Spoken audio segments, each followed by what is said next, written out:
এটা কি ভাই বদরগঞ্জ না? আসসালামু আলাইকুম ভিউয়ার্স, আশা করি আপনারা সবাই ভালো আছেন। আজকে আমি আপনাদেরকে দেখাচ্ছি বদরগঞ্জের মেলা। আমরা আজকে হঠাৎ করে এদিকে আসছি আমাদের এক ভাইয়ের সঙ্গে দেখা করতে। তো মেলার কিছুটা দৃশ্য আপনাদেরকে দেখাচ্ছি, মনোরম দৃশ্য দেখেন। এই যে এটা হচ্ছে মেলার প্রবেশ পথ। ভাই চলেন। সব টিকিট কাউন্টার। হ্যাঁ, এগুলা হচ্ছে সব টিকিট কাউন্টার না? ওয়াও,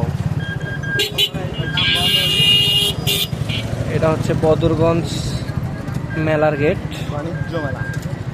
ওয়াও, প্রবেশ টিকিট নিল 20 টাকা। এটা হচ্ছে মোটরসাইকেল গ্যারেজ। শর্ট টাইমে এটা আপনাদেরকে ভিউ দেখাইলাম। ওকে, হচ্ছে সব মোটরসাইকেল গ্যারেজ। সবাই ভালো থাকবেন।